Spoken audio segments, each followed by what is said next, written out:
Atos capítulo 14.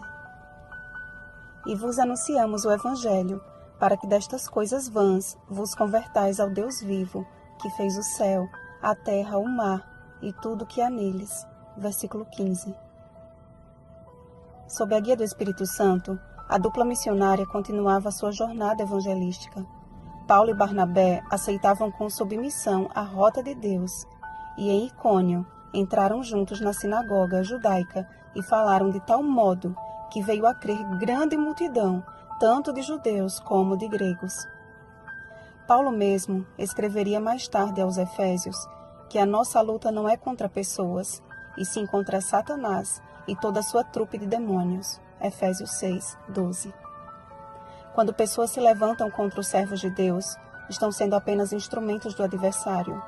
Assim como um coração contrito e quebrantado torna-se sensível à atuação do Espírito Santo, um coração endurecido e orgulhoso torna-se alvo fácil do maligno. Mas os judeus incrédulos incitaram e irritaram os ânimos dos gentios contra os irmãos. Ou seja, eles causaram uma grande divisão. Não mediram esforços para colocar uns contra os outros. Enquanto Paulo e Barnabé falavam ousadamente no Senhor, o qual confirmava a palavra da sua graça, aqueles agentes do inimigo provocavam dissensões entre os ouvintes. E vocês têm ideia, meus irmãos, do quanto este tipo de atitude é ofensiva a Deus? Vejamos o que escreveu o sábio Salomão. 6 coisas o Senhor aborrece, e a 7ª a sua alma abomina: olhos altivos, língua mentirosa, mãos que derramam sangue inocente, coração que trama projetos iníquos, pés que se apressam a correr para o mal, testemunha falsa que profere mentiras, e o que semeia contenda entre irmãos. Provérbios 6, 16 ao 19.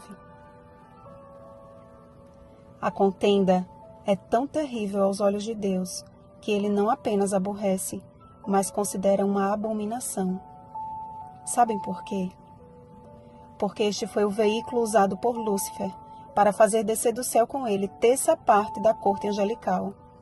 Porque este pecado lembra o primeiro dia em que o céu ficou de luto. Porque o amor de Deus foi questionado por um rebelde que, com sagacidade e sutileza, tentava desviar os olhos de seus companheiros da glória de Deus para as trevas do pecado.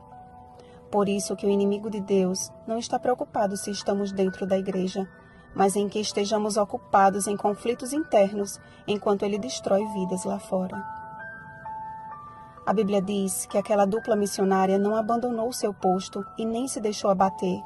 Com ousadia, permaneceu ali, cumprindo a missão que o Senhor lhes confiou, até que o Espírito os enviasse a outro lugar. Ameaçados de morte, eles fugiram para outras cidades onde anunciaram o Evangelho. Este era o grande objetivo na vida daqueles servos do Altíssimo: anunciar o Evangelho. Este deve ser o nosso maior objetivo também. Precisamos ser luz na vida das pessoas e não trevas. Muitos há que pensam estar servindo a Deus com uma vida de mediocridade espiritual, disfarçada de jubileu eclesiástico. Anos de igreja, amados, não é sinônimo de santidade, mas agravante de responsabilidade. E eu falo isso por experiência própria. Perdi vários anos da preciosa vida que o meu Salvador me concedeu, com minha religião hipócrita e egoísta. Eu afirmava servir a Jesus, mas nem ao menos o conhecia. Quando lembro de como o Espírito Santo me buscou e de como me despertou de minha paralisia espiritual, me identifico com o homem aleijado em Listra, e as palavras de Paulo me são familiares. Apruma-te direito sobre os pés. E cada vez que me deparo com situações adversas, encontro em Cristo Jesus o alívio e o conforto suficientes para prosseguir. Infelizmente, as pessoas de Listra não entenderam isso, desviando a glória de Deus para aqueles que eram apenas instrumentos e dando ouvidos aos incrédulos. Ouvi certa vez um pregador dizer mais ou menos o seguinte: pessoas decepcionam pessoas, mas Deus a ninguém decepciona. Mesmo que estejamos buscando conhecer melhor a vontade de Deus em nossa vida, a fim de colocá-la em prática, ainda assim falhamos. É do próprio Paulo a famosa declaração: Porque não faço o bem que prefiro, mas o mal que não quero, esse faço. Romanos 7,19. E quanto mais avanço na jornada cristã, mais percebo quanto eu preciso desesperadamente da graça de Jesus e de sua justiça. Enquanto isso, Deus me chama e chama você também, para que procuremos nos fortalecer uns aos outros e não torcer para que o outro caia, tendo em mente que através de muitas tribulações nos importa entrar no reino de Deus.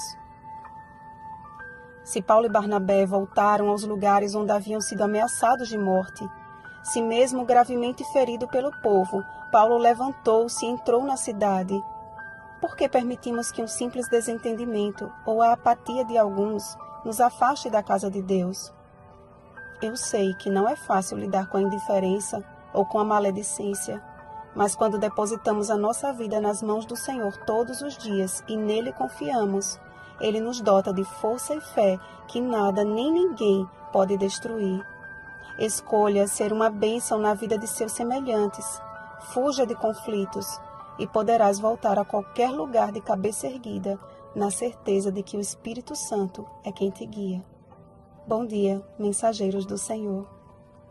Rosana Garcia Barros.